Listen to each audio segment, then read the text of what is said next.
So 2017 ka, dumating sa New Zealand, dumaan ka ng agency. Oo. Pwede ba matanong Dol kung magkano yung nagastos mo sa agency?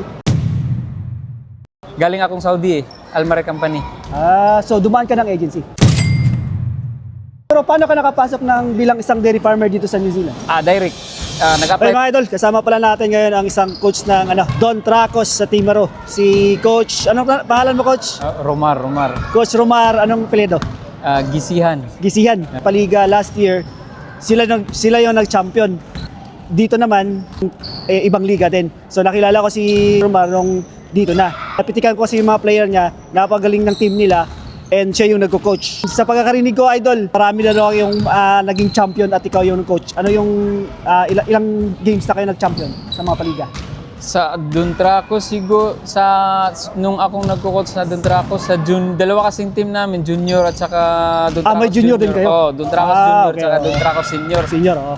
Sa Duntracos junior siguro 4 na champion, tapos sa senior yung ako nagdala siguro 4 or 5 din, ganun, mga ganun. Kailan ka nag-start ng coaching sa Don Tracos? Naglalaro talaga ako nung una, Dati, hindi ako yung ka? coach. Naglalaro ako sa Duntracos. Tapos yung may-ari yung dati nagko-coach, yung team owner ng Duntracos, si Kuya Ari Locon. Oo. Yung time na yun, parang kuwan na siya, ang sa kuwan pa Napagod na. Retire na. Kaya ako malaki yung pasasalamat ko na binigyan niya ako ng tiwala. Siguro may nakita siya sa akin, kaya yun, ginirab ko na rin yung kuwan. Kaya dun. Pero wala kang background as coach na dati o meron na?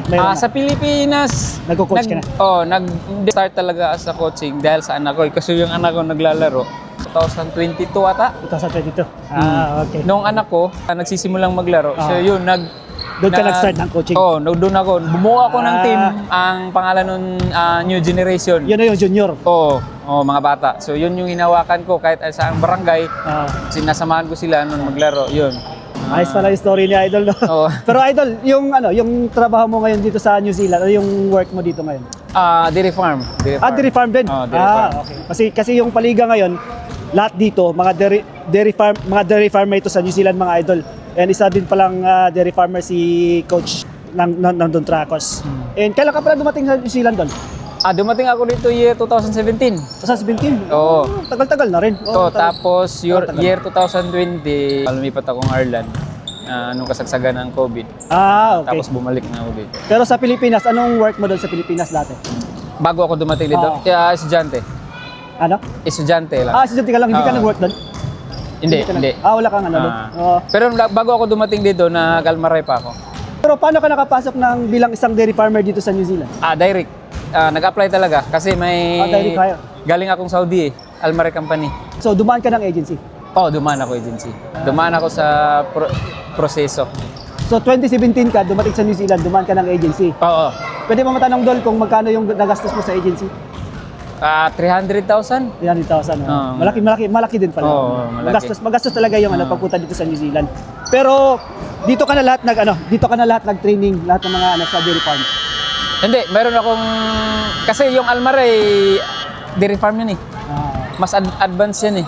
Kung ko isipin, mas advanced yan kaysa dito. Alright, yan si Idol natin, si Coach, and lalaban sila ngayon sa quarterfinals, and good luck sa games niya, boss. Thank you. Romar Gisihan. Idol natin yan, na coach, isang magaling na coach na bumuo ng 2 team dito ngayon sa New Zealand. Idol, mabuhay ka, ha? Thank you. Ikaw rin, Idol. Thank you.